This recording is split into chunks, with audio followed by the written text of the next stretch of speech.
All right, so thank you very much for coming through. This is question B1, which is coming from 2020 Science Paper 2, Chemistry. Study figure B1.1 and table B1.1 below and answer the questions that follow. And so we have, these are three substances, and we have processes A, B, C. Process A, process B, and process C. And what is going to help us, as you can see, arrows. These processes are indicated, or let me say, directed using arrows. And so we happen to have our table B1.1, which is having common substances. We have aluminum oxide, ammonium chloride, calcium hydroxide, copper 2 sulfate, iodine crystals, and water. Question A1, they are saying identify process A in figure B1.1. How exactly do you identify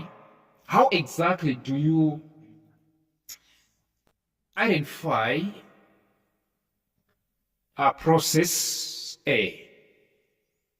You look at the left-hand side of process A, what do you see? You look at the left-hand side of process A, and what exactly do you see?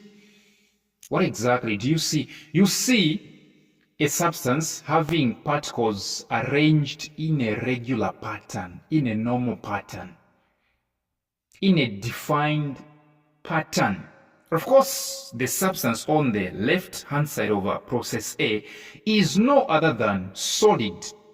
But on the right-hand side of process A, you realize that the particles in this substance are scattered, and there are a few. Definitely, this one is a gas. So in short, if you check very well, the process A is moving from solid to gas. So this is the change of state from solid to gas. Direct from solid to gas. That is sublimation. So process A is sublimation. Sublimation is the change of state directly from solid to gas when heated, and vice versa when cooled.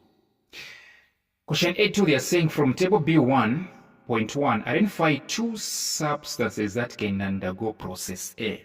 From table B1.1, identify two substances that can undergo process A. So as we can see, process A, or as we have answered, process A is sublimation. So now they are saying, keep your answer, sublimation, and look at table B1.1, which is having common substances, and pick two common substances which can undergo sublimation. The answer that you gave in question A1. So, number one, we have aluminum oxide. No, it doesn't undergo sublimation. Aluminum oxide doesn't do that. In fact, let me just say them. There are only 4 substances which undergo sublimation. Number one, iodine crystals. Number 2, ammonium chloride. Number 3, naphthalene. Number 4, solid carbon dioxide or dry ice. So here the answers are ammonium chloride and iodine crystals. Yes. Question B, they are saying, state whether process B and C are endothermic or exothermic reaction, right? And explain your answer. So let's talk about B. Look at B. B is pointing from, have you seen the substance on the, let me say, from where this is going? Look at process B. Process B is from liquid to gas. Check very well.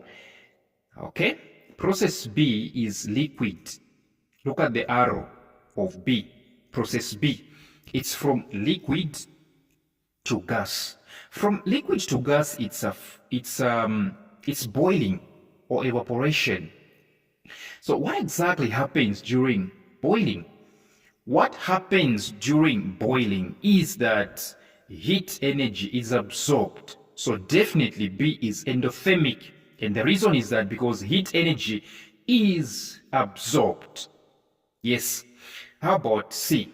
You look at C, it's from liquid to solid. Liquid to solid. Liquid to solid, which is freezing or solidification. Freezing or solidification. So what happens during solidification? What exactly happens during freezing? Well, the answer is, what happens is that heat energy is given out. For your 25 degrees Celsius water to turn into ice, which means to drop to negative or 0 degrees Celsius, it means the heat energy is given out. So C is definitely exothermic reaction, okay, because heat energy is given out. So thank you very much for your time, and come for more substitutions.